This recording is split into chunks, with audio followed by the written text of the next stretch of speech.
Hey, Al Scott here. First, I want to take a second to thank all the show's listeners, sponsors, and supporters for helping make the show what it is. I literally couldn't do it without you. And now I want to tell you about the newest way to help support the show. Whenever you shop at Amazon.com, stop by ScottHorton.org first, and just click the Amazon logo on the right side of the page. That way the show will get a kickback from Amazon's end of the sale. It won't cost you an extra cent. And it's not just books. Amazon.com sells just about everything in the world, except cars, I think. So whatever you need, they've got it. Just click the Amazon logo on the right side of the page at ScottHorton.org or go to ScottHorton.org/Amazon.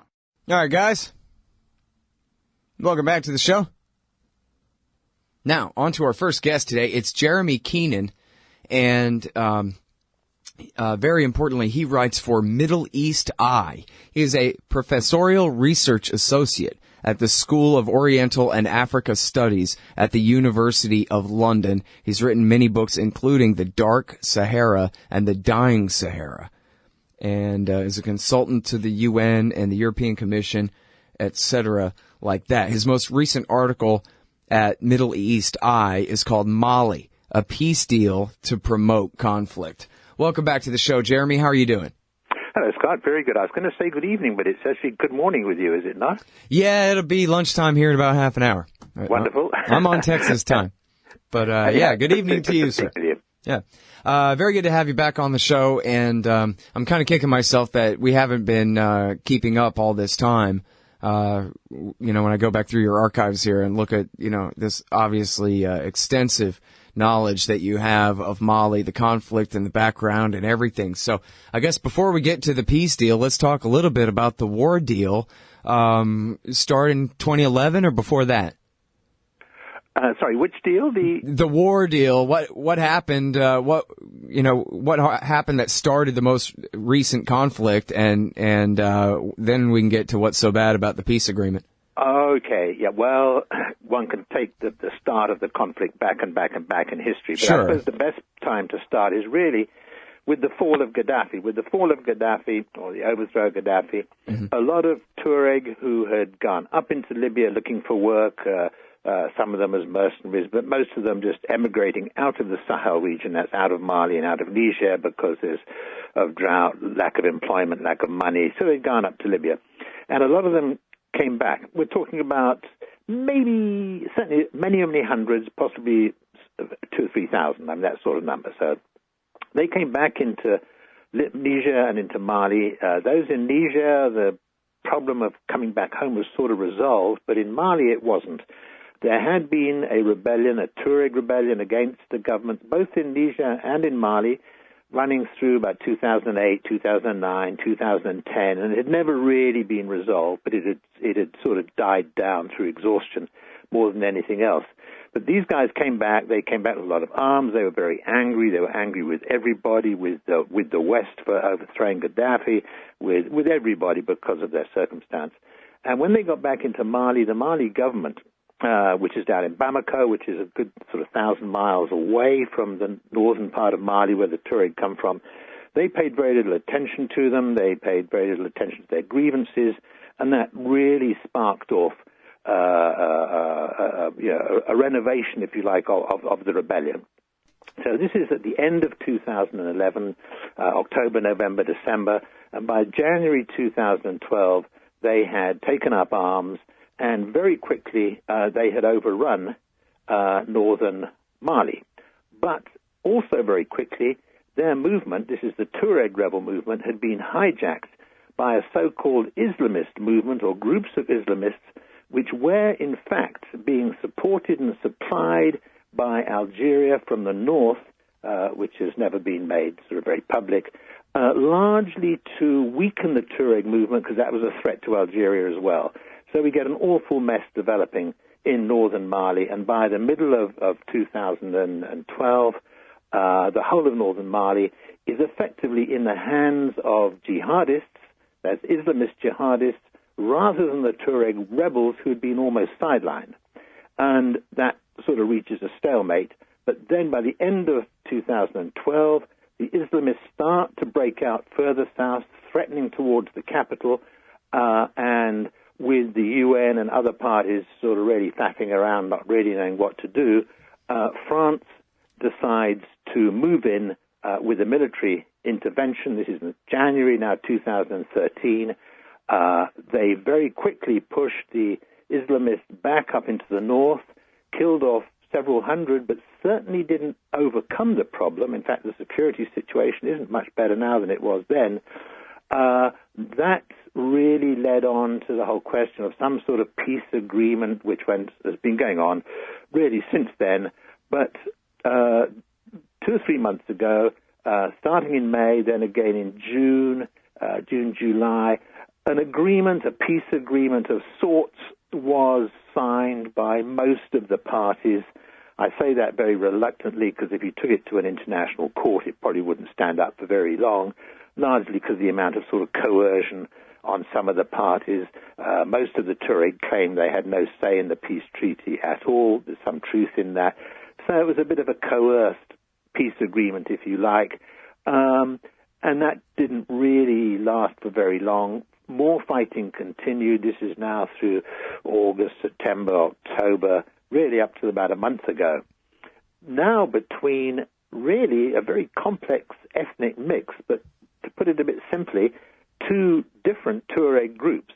So you're now getting fighting between the populations in the northern regions, 2 Tuareg, I won't call them tribes, that's a bit simplistic, but 2 Tuareg classes, if you like, traditionally a more superior, a lower class in a sort of African traditional culture. They start fighting, one sort of being supported by the government, the one against the government.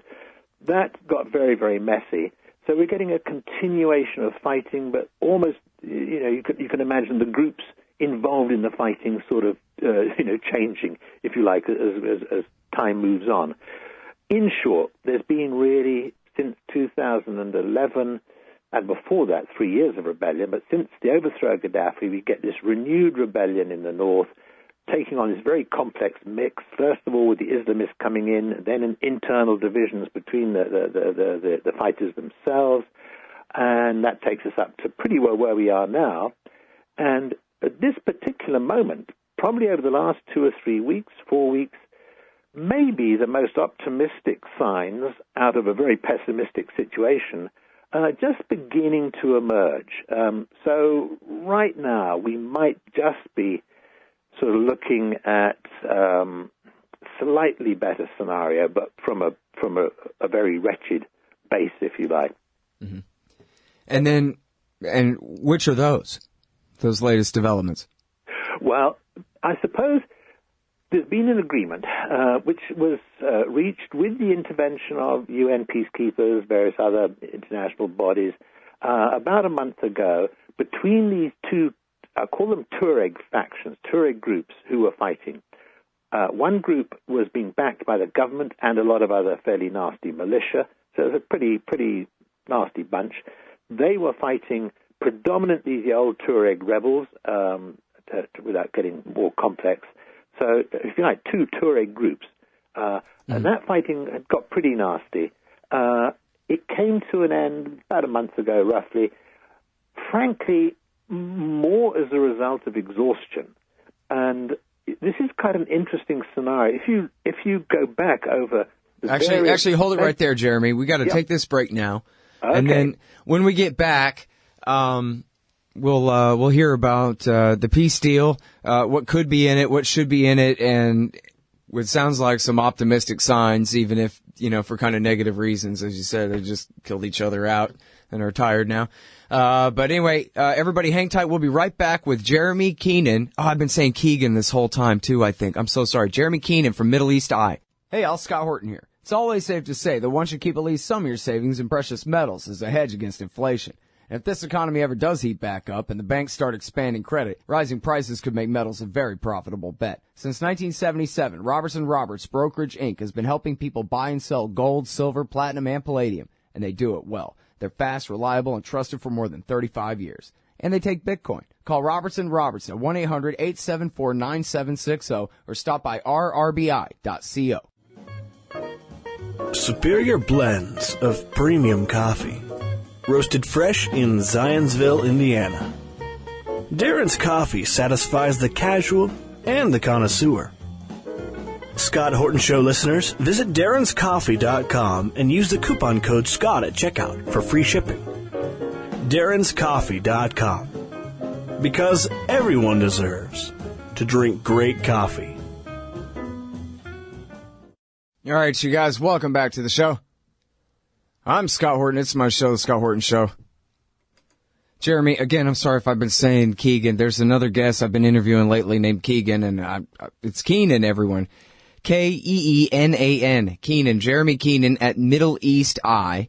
And we're talking about the war in Mali. And so it's this funny-shaped country, right, where this gigantic Texas-sized north of the country, which is populated mostly by the Tuaregs, is dominated by, I guess, if we go way back in history, the French-supported minority, or I don't know the numbers, but the French-supported smaller land area in the south where the people who have had the power this time, I guess, under the French, are blacks from a different ethnicity and a different culture and background than the people that they've ruled in the north. So Jeremy was telling the story of how after the Libya war, a lot of the Tuaregs came home to northern Mali after being on the losing Gaddafi side, and they had a bunch of guns and started saying, hey, you know, autonomy's one thing, but independence is better.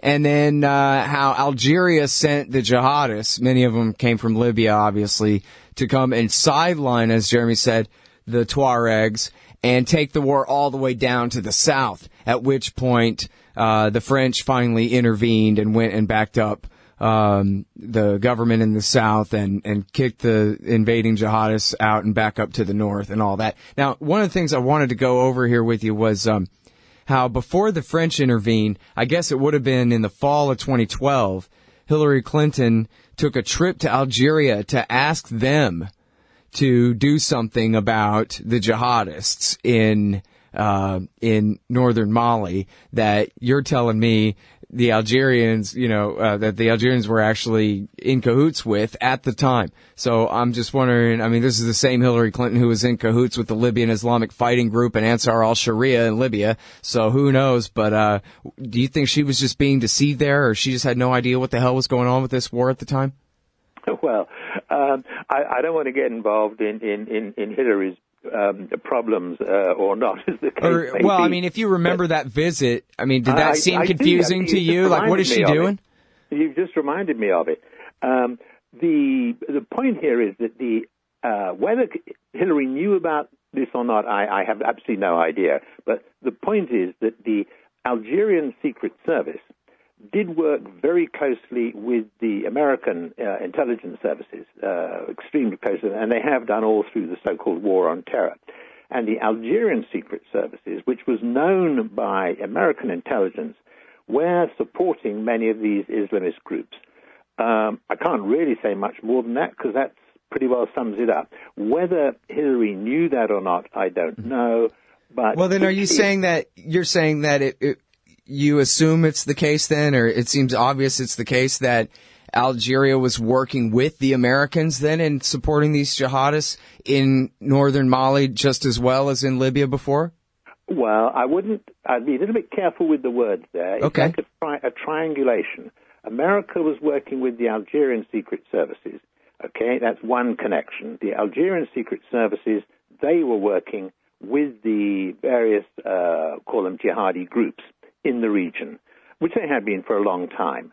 When I say working with them, they had infiltrated a lot of them. They had some control over the leadership. There was a few false flag operations. They supplied weaponry to these movements in northern Mali, etc. So you've got two connections there.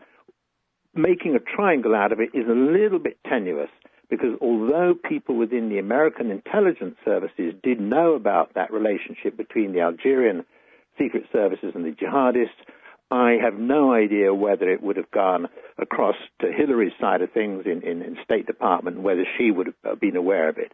She would certainly know from her own experience as Foreign Secretary that Algeria does carry an awful lot of stick in the region. Let's put it that way. Algeria is a major power. It has influence. It has, so she would certainly know that by asking the Algerians to exercise some clout in the region, that would be possible. But, I don't want to say, because I don't know, whether she was aware of the linkage between the Algerian secret services and the jihadi movements. Mm-hmm. And now, so what would you say is the power of the jihadist movements in northern Mali now? I mean, we are talking about a huge land area there for them to at least hide in, area. Right? Numerically, they are very much smaller. There's no question about that. You know, we're down now to talking about a couple of groups, a few dozen here and there.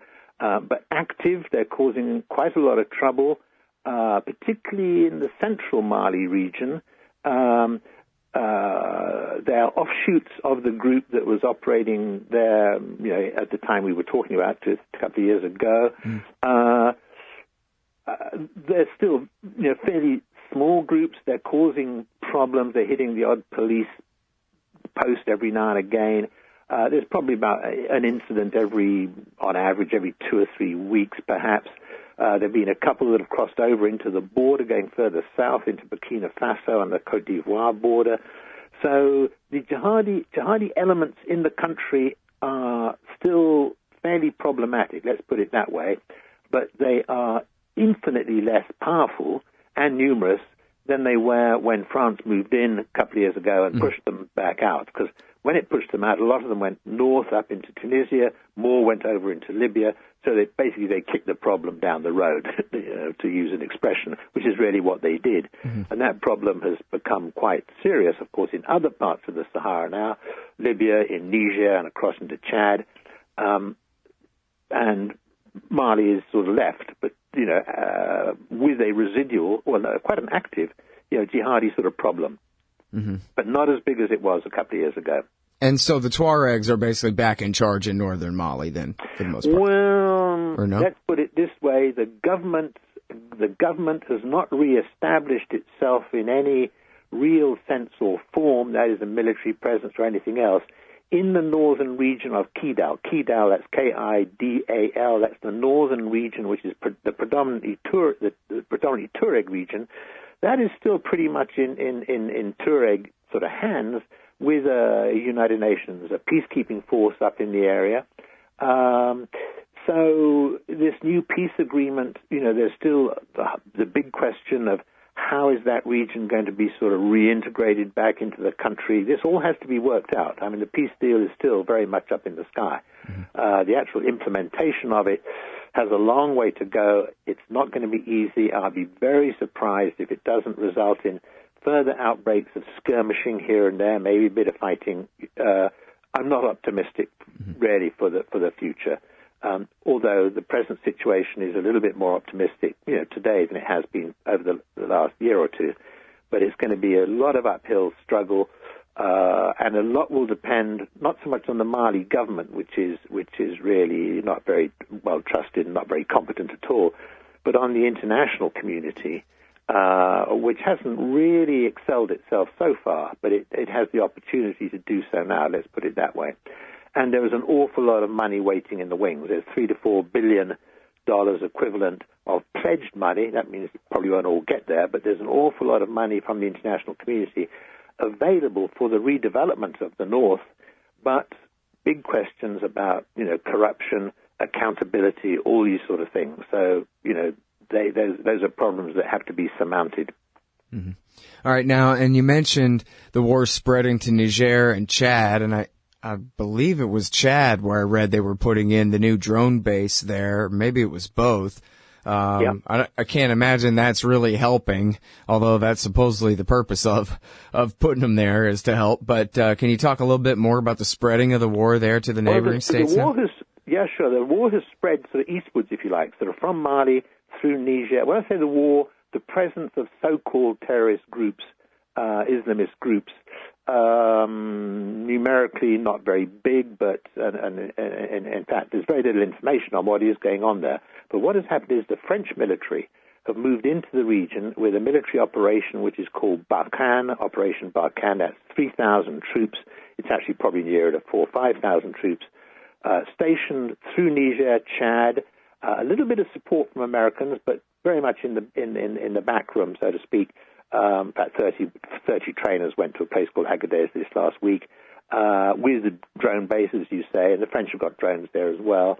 But there is a more direct correlation between this expansion of Western military forces across the region and the increasing insecurity in the region, which often happens, as we've seen in many other parts of the world where there have been interventions of this sort. This entire story is just one intervention causing the other and the other and the other all the way down. Absolutely. Yep. One of those big problems is that Boko Haram, which was located very much in northern Nigeria, they are spreading north.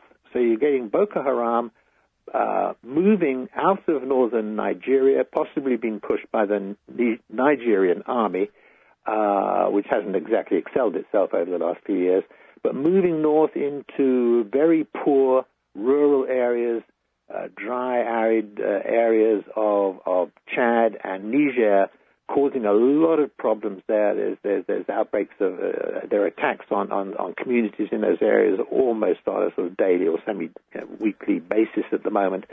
Hundreds of thousands, probably about 150,000 refugees into those areas, at least 50,000 local villagers displaced, dozens of people being killed, a very, very tragic situation, which isn't getting much publicity, but ironically, that is happening at the same time as sort of French forces have deployed across the region. So one doesn't want to go into a cause and effect type argument at this stage because it's a bit more complex than that. But, in fact, I read an article today questioning whether this intervention by the French really is not a failure altogether, both militarily and politically, because the situation across the region now is more of a mess than it has been really at any time in the past. Very unstable, very insecure, very unclear and uncertain as to where things are heading, and not a very optimistic sort of scenario right across the entire region. All right, y'all. Well, that is Jeremy Keenan. He is Professorial Research Associate at the School of Oriental and Africa Studies at the University of London and the author of The Dark Sahara and the Dying Sahara. Find him at middleeasteye.net. The latest is Mali, a peace deal to promote conflict. Thanks very much, Jeremy. I appreciate it. Thanks, Scott. Nice to talk with you. Hey, all Scott here. If you're like me, you need coffee. Lots of it. And you probably prefer it tastes good, too. Well, let me tell you about Darren's Coffee Company at darrenscoffee.com. Darren Marion is a natural entrepreneur who decided to leave his corporate job and strike out on his own, making great coffee. And Darren's Coffee is now delivering right to your door. Darren gets his beans direct from farmers around the world. All specialty, premium grade with no filler. Hey, the man just wants everyone to have a chance to taste this great coffee. darrenscoffee.com. Use promo code Scott and you get free shipping. darrenscoffee.com. Hey, Scott Horton here for MPV Engineering. This isn't for all of you, but for high-end contractors specializing in industrial construction and end users who own and operate industrial equipment. MPV offers licensed professional consulting on chemical and mechanical engineering for your projects. Tanks, pressure vessels, piping, heat exchangers, HVAC equipment, chemical reactors for oil companies or manufacturing facilities, as well as project management support and troubleshooting for those implementing designs. MPV will get your industrial project up and running. Head over to mpvengineering.com. Hey, Scott Horton here to tell you about this great new ebook by longtime Future Freedom author Scott McPherson. Freedom and Security, the Second Amendment and the Right to Keep and Bear Arms. This is the definitive principled case in favor of gun rights and against gun control. America is exceptional. Here the people come first, and we refuse to allow the state a monopoly on firearms. Our liberty depends on it. Get Scott McPherson's Freedom and Security, the Second Amendment and the Right to Keep and Bear Arms on Kindle at Amazon.com today.